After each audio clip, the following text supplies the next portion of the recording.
Hello दोस्तों, स्वागत है आपका हमारे YouTube channel all in one GK trick पर।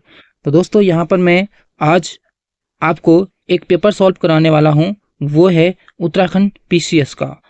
तो दोस्तों यहाँ पर किसी ईयर का उत्तराखंड पीसीएस का पेपर मैंने यहाँ पर लिया है और इसमें हम पार्ट 1, 2 बनाएंगे क्योंकि सारा पेपर जो है इस एक वीडियो में नहीं आ पाएगा। तो ये पहला पार्ट 1 है। इसमें 20 क्वेश्चन उत्तराखंड के मैंने लिए हैं। तो देर नहीं करते हैं दोस्तों और अपना जो ये सेशन है उसको शुरू करते हैं। तो यहाँ पर पहला क्वेश्चन कह रहा है दोस्तों, पहला क्वेश्चन क्या कह रहा है? उत्तराखंड के किस जिले का जो है वन क्षेत्र सर्वाधिक है? ए ऑप्शन है उत्तरकाशी, बी है पौड़ी, सी है नैनीताल, डी है चमोली। तो दोस्तों क्या है इसका सही उत्तर? तो देखो दोस्तों, अगर मैं वन रिपोर्ट की बात करूं उत्तराखंड में, तो जो 17वीं वन रिपोर्ट, अगर 17वीं वन रिपोर्ट के अनुसार पूछा जाएगा तो दोस्तों 17वीं वन रिपोर्ट अगर इसके बारे में पूछा जाएगा तो 17वीं वन रिपोर्ट के अनुसार जो है दोस्तों वो क्या है, सबसे ज्यादा जो वन है वो पौड़ी गढ़वाल में है और सबसे कम जो वन है वो आपके उधम सिंह नगर में है। अभी मैं थोड़ा थोड़ा वो लिख रहा हूँ दोस्तों क्योंकि यहाँ पर स्पेस की दिक्कत है और फोन में ऐसे ही होता है। और अब देखो दूसरा है, यहाँ पर 17वीं वन रिपोर्ट के अनुसार जो है सबसे ज़्यादा वन पौड़ी में है और सबसे कम किस में है? उधम सिंह नगर में है। लेकिन अगर वनों का प्रतिशत बोले, अगर 17वीं वन रिपोर्ट के अनुसार 17वीं वन रिपोर्ट अगर प्रतिशत में बोले दोस्तों, तो प्रतिशत में सबसे ज़्यादा जो वन है वो नैनीताल में है और सबसे कम कहाँ है? उधम सिंह नगर में। आप इसको नोट डाउन कर दीजिएगा क्योंकि जो 17वीं जो वन रिपोर्ट है उसमें अगर क्षेत्रफल की दृष्टि से पूछा जाए कि सबसे ज़्यादा वन कहाँ पर है तो पौड़ी गढ़वाल में है और सबसे कम उधम सिंह नगर में। और अगर 17वीं वन रिपोर्ट के अनुसार अगर पूछा जाए प्रतिशत में कि 17वीं वन रिपोर्ट के अनुसार सबसे ज़्यादा वनों का प्रतिशत किस जिले में है, तो नैनीताल में है और सबसे कम किस जिले में है? उधम सिंह नगर जिले में है। तो यहाँ पर एक और चीज़ देखो, एक तो 17वीं वन रिपोर्ट है और एक दोस्तों क्या है, रिकॉर्डेड वन क्षेत्र है। तो रिकॉर्डेड वन क्षेत्र के हिसाब से अगर मैं बात करूं तो उसको जरा मुझे ये अगले पेज देखो दोस्तों। अगर मैं किसके बारे में बात करता हूं, अगर मैं रिकॉर्डेड वन क्षेत्र के बारे में बात करता हूं, रिकॉर्डेड वन क्षेत्र, तो रिकॉर्डेड वन क्षेत्र पहले होता क्या है? तो रिकॉर्डेड वन क्षेत्र जो राज्य सरकार ने क्या कर रखा है, जिसको उस क्षेत्र को वन भूमि में सम्मिलित किया है। राज्य सरकार ने उस भूमि को वन भूमि में सम्मिलित किया है और वही जो है वो रिकॉर्डेड वन क्षेत्र है। रिकॉर्डेड वन क्षेत्र में जो दोस्तों ज़्यादा गढ़वाल से जो वन है, गढ़वाल के वन ज़्यादा हैं इसमें और कुमाऊं के वन कम हैं। अगर बात करूं रिकॉर्डेड वन क्षेत्र के हिसाब से, तो अगर देखा जाए तो सबसे सर्वाधिक जो वन है, सर्वाधिक वो कहाँ है आपके? तो सर्वाधिक वन जो यहाँ पर उत्तरकाशी में देखने को मिलेंगे आपको। उत्तरकाशी रिकॉर्डेड वन क्षेत्र के हिसाब से कहाँ है सर्वाधिक वन? उत्तरकाशी। और सबसे कम कहाँ है? अगर सबसे ज्यादा उत्तरकाशी में है रिकॉर्डेड वन क्षेत्र के हिसाब से, और तो सबसे कम यहाँ पर हरिद्वार में है। ठीक है दोस्तों, अगर रिकॉर्डेड वन क्षेत्र के हिसाब से पूछा जाए तो सबसे ज्यादा क्या है? उत्तरकाशी में है और सबसे कम कहाँ है? हरिद्वार में है। तो रिकॉर्डेड वन क्षेत्र क्या होता है? जिसको राज्य सरकार ने वन क्षेत्र के अधीन वन क्षेत्र में सम्मिलित किया है जिसे। और अगर रिकॉर्डेड वन क्षेत्र में सर्वाधिक प्रतिशत में पूछा जाए तो वो फिर क्या हो जाएगा? अगर प्रतिशत में पूछा जाए तो वहां पर क्या हो जाएगा? क्षेत्रफल में तो कौन है सबसे ज्यादा? उत्तरकाशी और सबसे कम हरिद्वार। और अगर प्रतिशत में पूछा जाए तो प्रतिशत में सर्वाधिक यहाँ पर हो जाएगा रुद्रप्रयाग। रिकॉर्डेड वन क्षेत्र का सबसे ज्यादा प्रतिशत कहाँ है? रुद्रप्रयाग। और सबसे कम प्रतिशत कहाँ हो जाएगा इसका हो जाएगा वही हरिद्वार। तो इतना यहाँ पर आपको याद रखना पड़ेगा। एक तो 17वीं वन रिपोर्ट है और एक है रिकॉर्डेड वन क्षेत्र। रिकॉर्डेड 17वीं वन रिपोर्ट के अनुसार कौन कौन से बताए थे मैंने? 17वीं वन रिपोर्ट के अनुसार मैंने बताया था आपको सबसे ज्यादा वन कहाँ है, तो वो कहाँ है? अगर क्षेत्रफल की दृष्टि से पूछा जाए तो पौड़ी में है और सबसे कम क्षेत्रफल की दृष्टि से पूछा जाए तो उधम सिंह नगर में है। अगर प्रतिशत की दृष्टि से पूछा जाए तो नैनीताल में है, और सबसे कम कहाँ है, उधम सिंह नगर। लेकिन अगर जो रिकॉर्डेड वन क्षेत्र है उसके हिसाब से अगर पूछा जाए तब क्या हो जाएगा, तब आपका हो जाएगा सबसे ज़्यादा कहाँ हो जाएगा, उत्तरकाशी में, और सबसे कम हो जाए हरिद्वार। और प्रतिशत में पूछा जाएगा तो सर्वाधिक रुद्रप्रयाग में हो जाएगा और सबसे कम यहाँ पर हरिद्वार में हो जाएगा। आई होप ये आपको समझ में आया होगा। अब चलते हैं क्वेश्चन पर। तो दोस्तों यहाँ पर अब हम बढ़ेंगे हमारे क्वेश्चन पर। तो देख लो जरा, यहाँ पर उत्तराखंड के किस जिले का वन क्षेत्र सर्वाधिक है। तो यहाँ पर देख लो दोस्तों, यहाँ पर कुछ गड़बड़ है। देखो उत्तरकाशी जो है यहाँ पर दिया है, जो कि अगर देखा जाए तो ये क्या है, उत्तरकाशी जो है रिकॉर्डेड वन क्षेत्र के अनुसार क्षेत्रफल में सर्वाधिक वन है। और अगर पौड़ी गढ़वाल देखें तो 17वीं वन रिपोर्ट के अनुसार जो सबसे वनों का जो क्षेत्र है, सबसे ज़्यादा वनों का जो क्षेत्रफल है वो कहाँ है, पौड़ी गढ़वाल, 17वें वन रिपोर्ट के अनुसार। तो अगर बात कर और नैनीताल क्या है, अगर ये नैनीताल में अगर बोला जाता कि 17वीं वन रिपोर्ट के अनुसार जो प्रतिशत में सर्वाधिक जो वन है वो कहाँ है, तो नैनीताल हो जाता। तो अब इन तीन ऑप्शन में से क्या हो जाएगा आपका, इन तीन ऑप्शन में से क्या हो जाएगा दोस्तों। तो इन तीन ऑप्शन में यहां पर अगर 17वीं वन रिपोर्ट पूछता, अगर वो 17वीं वन रिपोर्ट पूछता तो हो जाता आपका, क्या हो जाता, उत्तरकाशी हो जाता। तो उन्होंने सॉरी ये क्या हो जाता, अगर 17वीं वन रिपोर्ट पूछा जाता तो पौड़ी गढ़वाल हो जाता, लेकिन उन्होंने ऐसा नहीं पूछा है, रिकॉर्डेड वन क्षेत्र है, तो ये उत्तरकाशी हो जाएगा आपका, और इसका सही जवाब ए हो जाएगा आपका। और अगर इसमें इस क्वेश्चन में कोई डाउट है तो आप मुझे कमेंट में बता सकते हो दोस्तों। बढ़ते हैं अगले प्रश्न पर। अगला प्रश्न है, सूची 1 को 2 से मिलाना है। यहाँ पर ताल दे रखे हैं और इधर उसके जिले दे रखे हैं कहाँ कहाँ पर है। सात ताल की बात करें तो सात ताल कहाँ पर है, नैनीताल में है। द्रोण सागर ताल की बात करें तो ये कहाँ पर है, काशीपुर में है। डोडी ताल कहाँ पर है, उत्तरकाशी में है। ब्रीही ताल कहाँ पर है, चमोली में है। तो कौन सा वाला ऑप्शन हो गया, ए का आपका 3 हो गया, पहले 3 हो गया, तो ये वाला ऑप्शन सही हो गया बी। अब देखिए दोस्तों, सात ताल जो है वो कहाँ है, सात ताल नैनीताल में है। ठीक है दोस्तों, ये कुछ तालों का जो समूह है जिसमें राम लक्ष्मण सीता ताल हो गया आपका, और इस तरीके के जो ताल हैं वहाँ पर सात ताल के अंतर्गत आते हैं।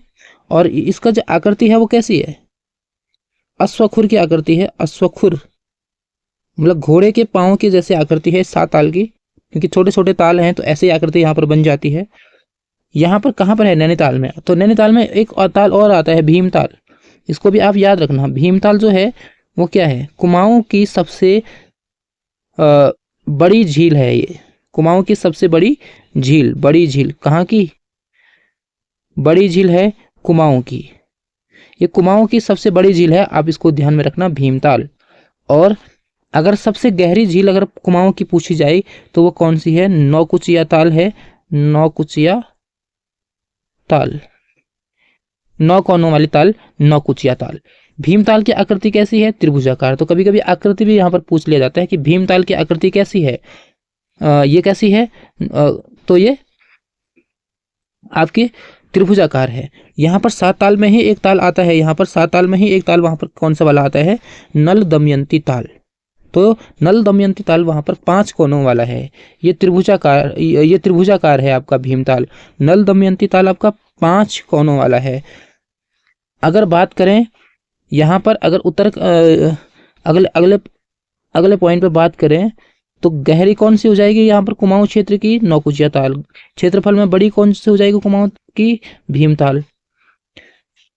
और अगर दोस्तों यहाँ पर देखें तो डोडी ताल है, ये कहाँ है, ये उत्तरकाशी में है। ठीक है, आपका बिरही ताल कहाँ हो जाएगा, चमोली में हो जाएगा। तो यहाँ पर दोस्तों बढ़ते हैं अगले प्रश्न पर। ऑप्शन नंबर इसका बी सही हो जाएगा।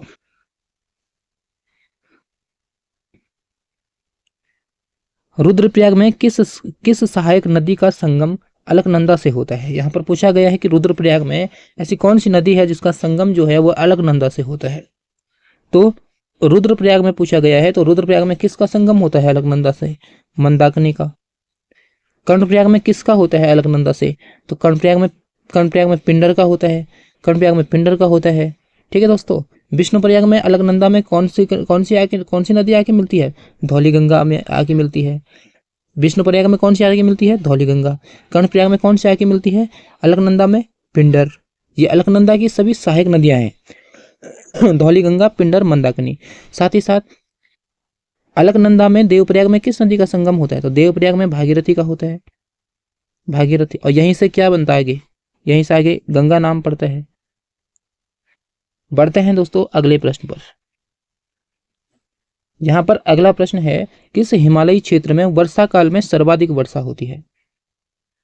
तो यहां पर हिमालय दिए हैं, शिवालिक हिमालय है, बाह्य हिमालय है, आंतरिक हिमालय है, या फिर इन तीनों में बराबर होता है।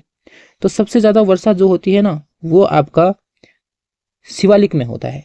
इसे गिरिपाद भी कहते हैं। ये हिमालय पर्वत का सबसे निचला वाला भाग है।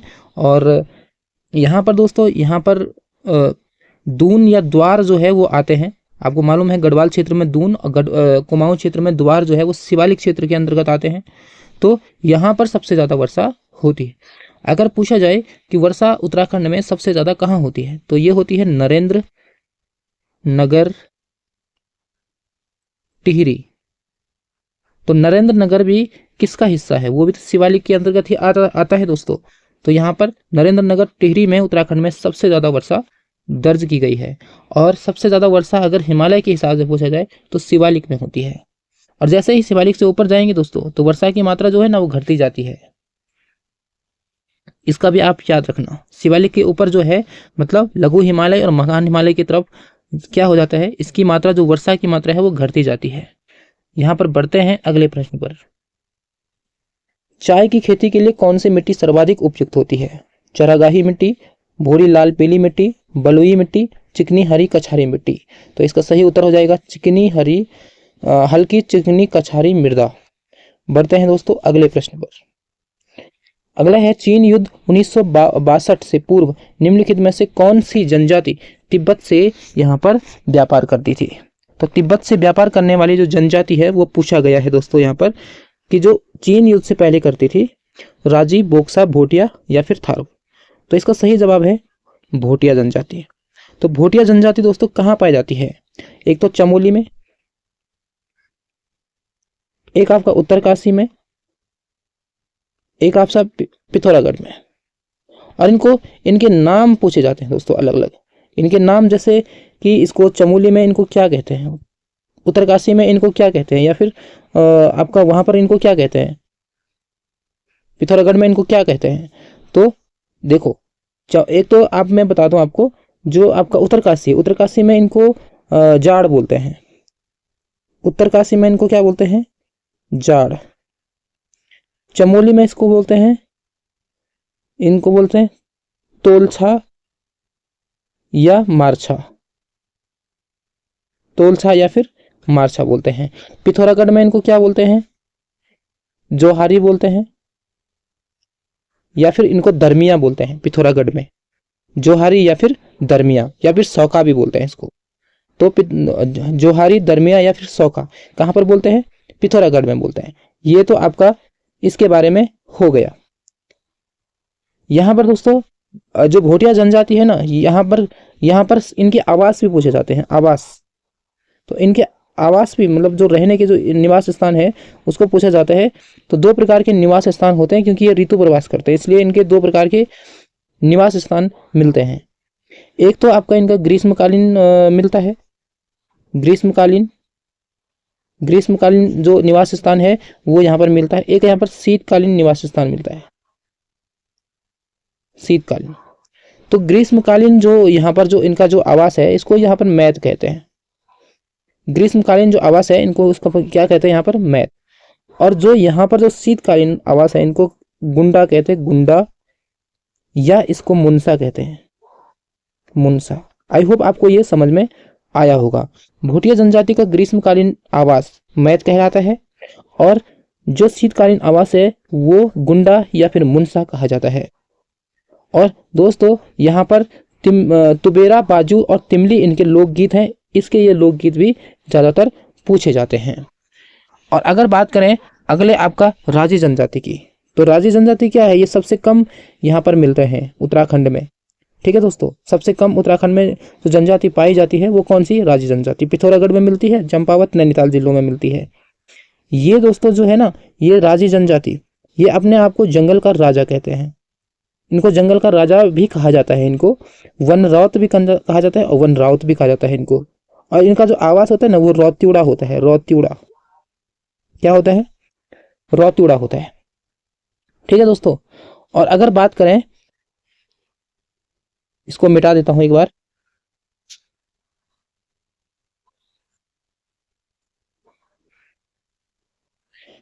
और अगर बात करें दोस्तों यहां पर थारू जनजाति की, तो थारू जनजाति में क्या है, थारू जनजाति में दोस्तों यहाँ पर आपकी एक तो विवाह प्रथाएं थारू जनजाति की आपको याद करनी है। क्या करनी है, विवाह प्रथाएं।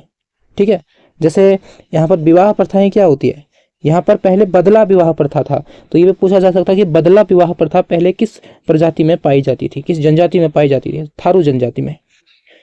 और यहाँ पर जो विवाह प्रथाएं हैं उनको यहाँ पर 3 नामों से जाना जाता है। एक तो पक्की पौढ़ी, दूसरा अपना पराया, और यहाँ पर एक को कहते हैं बात कट्टी। तो ये 3 प्रकार की यहाँ पर रस्में होती है। इन तीनों रस्मों के नाम इनको, पक्की पौड़ी जब विवाह तय होता है, जब लड़की वाले और लड़के वाले जो बोलते हैं कि क्या है अब से क्या होगी विवाह, मतलब इन लड़की और लड़की का जब पसंद हो जाता है तो उसे बोलते हैं पक्की पौड़ी, जब वो एक दूसरे को पसंद कर लेते हैं और विवाह उनका फिक्स हो जाता है। लेकिन उसके बाद देखो, जैसे अपना पराया क्या होता है, उसके बाद क्या होता है, जैसे विवाह लड़की ने लड़के को देख लिया, उसके बाद क्या होता है, लड़के के पसंद के बाद क्या होता है, सगाई होती है। तो सगाई की रस्म को अपना पराया बोलते हैं, यहाँ पर क्या बोलते हैं, अपना पराया। और जब विवाह से 10-15 दिन पहले लड़के वाले लड़की के घर बारात की डेट फिक्स करने जाते हैं, तिथि निर्धारित करने जाते हैं, तो उसको बात कट्टी की रस्म बोलते हैं, बात कट्टी। तो इसको आप पक्की पौड़ी, अपना पराया, बात कट्टी, इस तरीके से इसको याद करना, पक्की पौड़ी, अपना पराया और बात कट्टी। ठीक है दोस्तों, तो आपको ये समझ में आ जाएगा। बढ़ते हैं दोस्तों अगले प्रश्न पर। और यहाँ पर मैंने आपको बताया थारू जनजाति की यहाँ पर क्या है, जनसंख्या जो है सबसे ज़्यादा है इस जनजाति की उत्तराखंड में। किस जनजाति की जनसंख्या सबसे ज़्यादा है, तो थारू की है। और सबसे कम किसकी है, तो राजी की है। ठीक है दोस्तों, तो बढ़ते हैं अगले प्रश्न पर। यहाँ पर इस प्रश्न का सही जवाब मैंने क्या बताया था आपको, भोटिया जनजाति। जो आपका जो भोटिया है वही पहले तिब्बत से व्यापार करते थे, लेकिन चीन युद्ध के बाद वो व्यापार यहाँ पर बंद हो जाता है। बढ़ते हैं अगले प्रश्न पर। तो यहाँ पर दोस्तों अगला प्रश्न है, जनवरी 2021 में उत्तराखंड की जनता ने किस स्थान पर कुली बेगार न देने की शपथ ली थी। तो कुली बेगार जो है वो अंग्रेज क्या थे, कुली बेगार लेते थे यहाँ के लोगों से कि उनका जो सामान है उसको उनके सही जगह तक पहुंचाना, जब वो यहाँ आए हो या उनको भ्रमण कर रहे हो कहीं, तो उनका सामान जो है इधर उधर पहुंचाना जो है वो बारी लगी रहती थी पहले, कि पहले आज इनका है, किसी एक की बारी है या 2-3 की बारी है एक दिन। तो उसका रजिस्टर जो था, उसका जो रजिस्टर था कि इसमें लिखा हुआ था कि आज इसकी बारी है, कल इसकी बारी होगी, या फिर जो भी है, तो उस रजिस्टर को कुली बेगार का जो रजिस्टर है वो उस दिन कहाँ पर, सरयू नदी में बहा दिया जाता है। सरयू नदी में लोग कुली बेगार प्रथा का विरोध करते हैं और उन रजिस्टरों को कहाँ बहा देते हैं, सरयू नदी में। तो यहाँ पर जो ये जो स्थान है कुली बेगार की जो शपथ ली गई थी वो आपकी बागेश्वर में ली गई थी। दोस्तों बढ़ते हैं अगले प्रश्न पर। और इस चीज से आप एक चीज और याद रखना दोस्तों, यहाँ पर जो है मैं आपको बता दूं, यहाँ पर आप एक चीज और याद रखना कि ये शुरू कहाँ से होता है। ये चीजें दोस्तों शुरू 1916 से होता है। 1916 में क्या होता है, कुमाऊं परिषद का गठन, ये आपको मालूम होना चाहिए। 1916 में कुमाऊं परिषद का गठन बद्रीदत्त पांडे, हरगोविंद पंत और पंडित गोविंद बल्लभ पंत के द्वारा यहाँ पर क्या होता है, इनसे एक कुमाऊं परिषद का गठन करते हैं। और यहाँ पर ये कुमाऊं परिषद का गठन जो है ना, ये विभिन्न जो ग्रामीण जो समस्याएं हैं उत्तराखंड की, उनसे संबंधित यहाँ पर सरकार को जागरूक करने का प्रयास करती है यहाँ पर। तो इन्होंने ही जो है 1921 में कुली बेगार में अपना सहयोग दिया था, और इसके साथ साथ कुली उतार और आदि चीज़ों में भी इन्होंने अपना सहयोग यहाँ पर दिया था। ठीक है दोस्तों, तो ये जैसे उसके बाद भूमि बंदोबस्त प्रणालियाँ आती है, तो उसमें भी इन्होंने साथ दिया था। किसने? कुमाऊं परिषद के सदस्यों ने या कुमाऊं परिषद के कार्यकर्ताओं ने।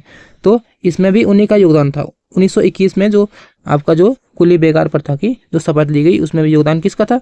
कुमाऊं परिषद के सदस्यों का था। और बाद में 1926 में कुमाऊं परिषद को भारतीय राष्ट्रीय कांग्रेस में विलय कर दिया जाता है, और ये डेट भी एग्जाम में पूछी जाती है।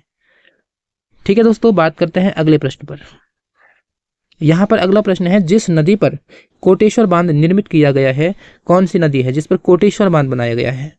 तो कोटेश्वर बांध जी यहाँ पर अलकनंदा नदी भागीरथी नदी पर यहाँ पर दोस्तों बनाया गया है। बढ़ते हैं अगले प्रश्न पर। उत्तराखंड में प्रथम डेयरी संघ स्थापित किया गया है। तो उत्तराखंड में पहला जो डेयरी संघ है वो कहाँ स्थापित किया गया है? तो दोस्तों कहाँ स्थापित? वो हल्द्वानी में स्थापित किया गया है। किसके द्वारा? UCDF इसके द्वारा। UCDF क्या हुआ है दोस्तों? तो ये है उत्तराखंड सहकारी dairy federation, Uttarakhand corporation dairy federation, Uttarakhand corporation dairy federation. इसके द्वारा जो है हल्द्वानी में जो है 2001 में जो है वो आपका डेयरी संघ की स्थापना की गई थी। बढ़ते हैं अगले प्रश्न पर। अगला प्रश्न है, उत्तर प्रदेश जमींदारी उन्मूलन एवं भूमि सुधार अधिनियम कब पास किया गया? तो दोस्तों उत्तर प्रदेश जमींदारी उन्मूलन और भूमि सुधार अधिनियम कब पास किया गया था? तो इससे भी मैं आपको जरा सा बता देता हूं क्या है। जो ये अधिनियम बना था, जो ये अधिनियम बना था ये 1950 में बना था। ठीक है दोस्तों, अधिनियम बना 1950 में, और इस पर राष्ट्रपति ने हस्ताक्षर किए कब? राष्ट्रपति ने इस पर कब हस्ताक्षर किए?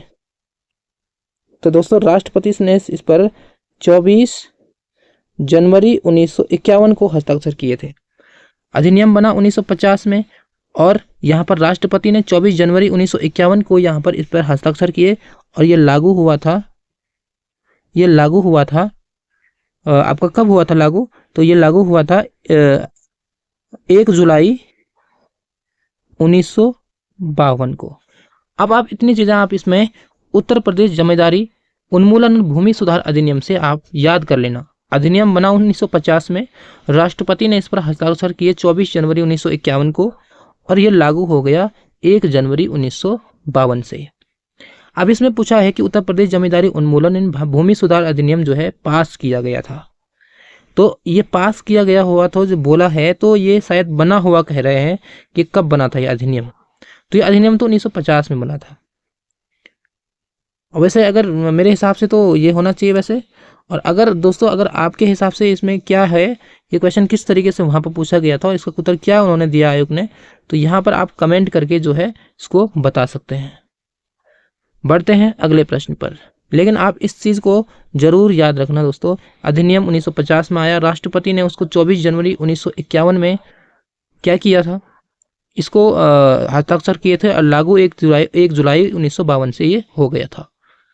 बढ़ते हैं अगले प्रश्न पर।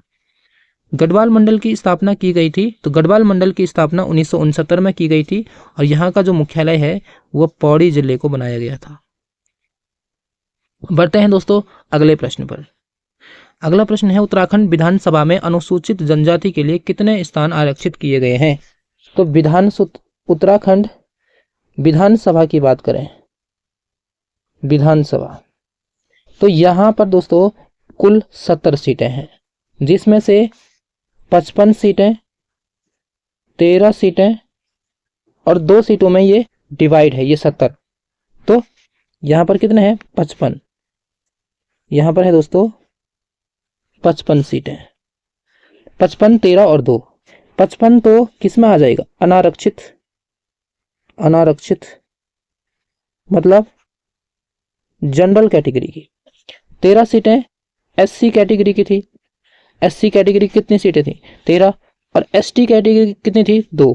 तो इस चीज को आप याद रखना कि उत्तराखंड विधानसभा में 70 सीटों में से 55 सीटें जो है वो अनारक्षित हैं यानी जनरल की हैं, और जो 13 सीटें हैं वो एससी की हैं, और जो 5 सीटें हैं वो किसकी है, वो सॉरी आपकी जो 2 सीटें हैं वो किसकी है? एसटी की है।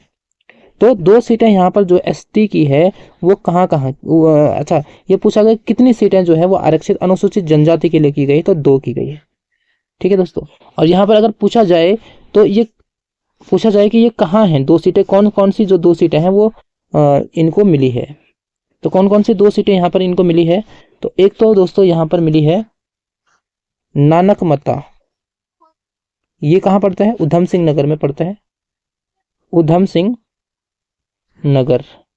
और एक दोस्तों यहाँ पर चक्राता की है, ये पड़ता है आपका देहरादून में। ये 2 सीटें जो है ना ये आपकी अनुसूचित जनजाति के लिए यहाँ पर आरक्षित की गई है। तो दोस्तों आई होप आपको समझ में आया होगा।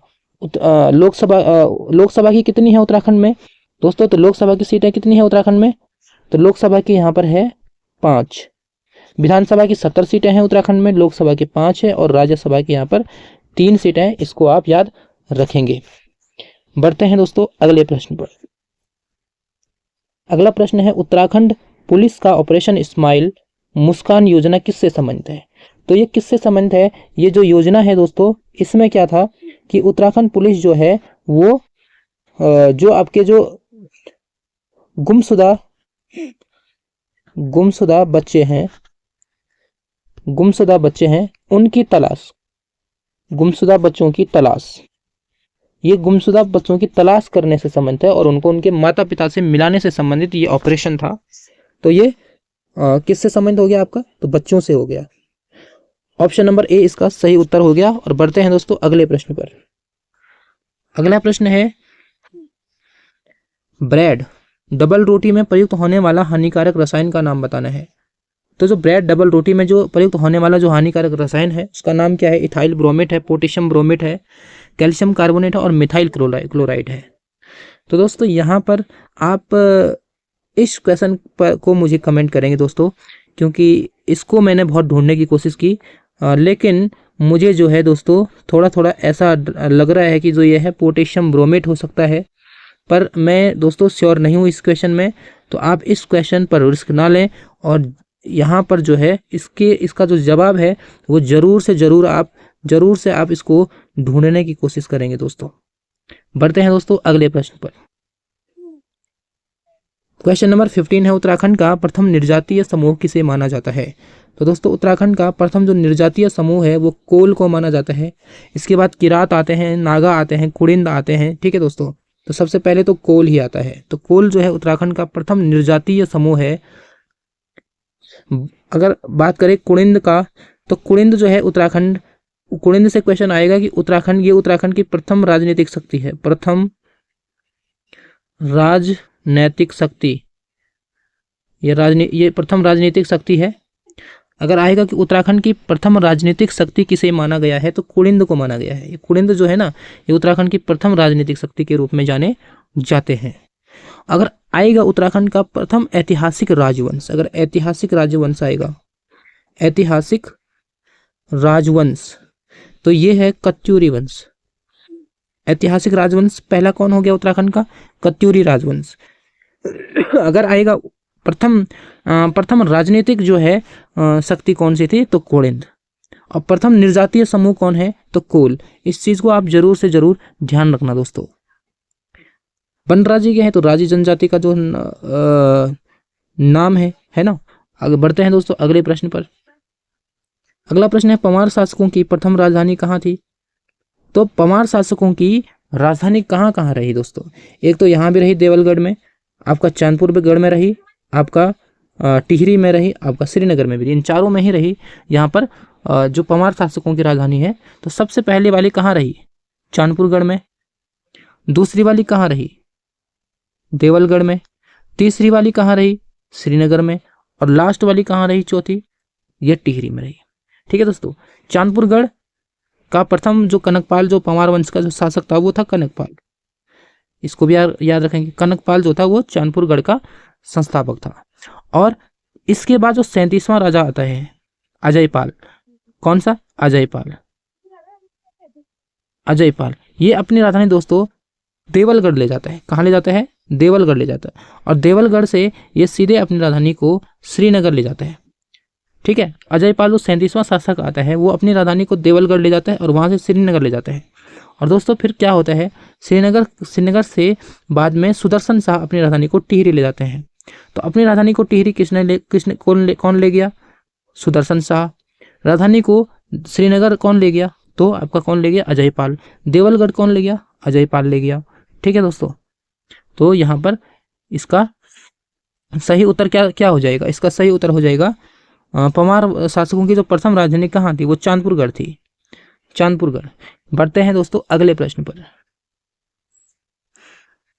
अगला प्रश्न है यहाँ पर गढ़वाली समाचार पत्र के संपादक। तो गढ़वाली समाचार पत्र के यहाँ पर संपादक पूछा गया है, कौन है? तो गढ़वाली समाचार पत्र 1905 में प्रकाशित हुआ दोस्तों। और ये कहाँ से हुआ? देहरादून से हुआ। तो किसके प्रयासों से हुआ? ये विश्वंभर दत्त चंदोला और ललिता प्रसाद नैथानी, ये दोनों के प्रयासों से हुआ। लेकिन इसके जो संपादक थे वो थे विश्वंभर दत्त चंदोला। तो इसका यहाँ पर आप सही कर लेंगे। इसमें ललिता प्रसाद नैथानी ने भी इसको बाद में इसकी सदस्यता छोड़ दी थी। तो 1905 में जो है वो क्या है, इसकी स्थापना जो है वो संपादक किसने किया था? संपादन विश्वंभर दत्त चंदोला ने किया था। इसको आप याद रखेंगे, ये गढ़वाली समाचार पत्र है। बढ़ते हैं दोस्तों अगले प्रश्न पर। और आपको मालूम होना चाहिए हमारा जो उत्तराखंड का प्रथम समाचार पत्र कौन था? समय विनोद था, जो कि जयदत्त जोशी ने प्रकाशित किया था 1968 से लेकर 1978 के बीच। और उसके बाद 1900 यहाँ पर कौन आता है? कौन सा आता है? 1971 में आता है। कौन सा वाला? तो वो आता है दोस्तों आपका अल्मोड़ा अखबार। बढ़ते हैं दोस्तों अगले प्रश्न पर। तो यहाँ पर हमारा अगला प्रश्न है कौन सा स्वतंत्रता संग्राम सेनानी पेशावर कांड का नायक कहलाता है? तो पेशावर कांड का नायक वीर चंद्र सिंह गढ़वाली को कहा जाता है। इसका सही जवाब है ऑप्शन नंबर सी। बढ़ते हैं दोस्तों अगले प्रश्न पर। किस वर्ष टिहरी की रियासत का भारतीय संघ में विलय हुआ? तो ये 1949 को हुआ। 1 अगस्त 1949 को जो टिहरी रियासत है वो भारतीय संघ में इसका विलय कब हुआ? 1 अगस्त 1949 को। और इस समय टिहरी का जो शासक था वो था मानवेंद्र शाह। और ये अंतिम पंवार शासक है, इसे भी आप याद रखेंगे। ये अंतिम पंवार शासक है। और इस समय कौन थे? मानवेंद्र शाह थे 1949 में। तो बढ़ते हैं दोस्तों अगले प्रश्न पर। और आज का हमारा लास्ट प्रश्न है निम्नलिखित में से किसको यूनेस्को ने विश्व विरासत सूची में शामिल किया है? तो यहाँ पर यूनेस्को ने विश्व विरासत सूची में यहाँ पर किसे शामिल किया है? तो ये क्वेश्चन थोड़ा सा दोस्तों यहाँ पर थोड़ा सा गड़बड़ है, क्योंकि इसको पूछा गया होगा कि 2016 में मैं आपको यहाँ पर लिख के बता देता हूँ कि ये क्वेश्चन थोड़ा टाइप में मिस्टेक हो गया। 2016 में पूछा गया कि 2016 में यूनेस्को ने किसे विश्व विरासत सूची में शामिल किया है? क्योंकि यूनेस्को की सूची में ये सभी हैं, कोणार्क भी है, सांची का स्तूप भी, सुंदरवन जो राष्ट्रीय पार्क है ये भी है, नालंदा विश्वविद्यालय भी है। तो 2016 में किसे जो है यूनेस्को ने विश्व विरासत सूची में शामिल किया है, ये पूछा है। तो दोस्तों कोणार्क को किया है 1884 में। 1884 नहीं दोस्तों, यहाँ पर हो जाएगा 1984। क्या हो जाएगा? 1984 में किसको किया? कोणार्क के सूर्य मंदिर को यूनेस्को ने विश्व विरासत सूची में शामिल किया था। इसके अलावा सांची का जो स्तूप है इसको किया 1989 में विश्व विरासत सूची में शामिल। और अगर हम बात करें सुंदरवन को, तो सुंदरवन को किया था 1987 में। और नालंदा विश्वविद्यालय को किया 2016 में। तो इसका सही जवाब क्या हो जाएगा आपका? नालंदा विश्वविद्यालय। तो निम्नलिखित में से यूनेस्को ने 2016 में किसे विश्व विरासत सूची में शामिल किया है? नालंदा विश्वविद्यालय को शामिल किया है। अगर बात करें कि कोणार्क का सूर्य मंदिर कब किया गया? 1984 को किया गया। सांची का बौद्ध स्तूप जो है वो वो यूनेस्को ने कब शामिल किया है? 1990 में शामिल किया है। और सुंदरवन राष्ट्रीय पार्कों को कब शामिल किया गया? 1987 में शामिल किया गया है। तो इसको आप, इसका क्रम भी आ सकता है कि पहले से बाद के क्रम में इसको लगाओ, ठीक है। तो पहले आपका क्रम कौन सा हो जाएगा? इनमें से सबसे पहले किसको यहाँ पर किया है? तो यहाँ पर कोणा का सूर्य मंदिर पहले किया है, उसके बाद आपका सुंदरवन राष्ट्रीय पार्क को किया है 87 में, उसके बाद आपका सांची का स्तूप किया है 1990 में, और लास्ट में ये तो हाल ही में हुआ है 2016 में, तो इसे जो है यूनेस्को ने शामिल किया है नालंदा विश्वविद्यालय को।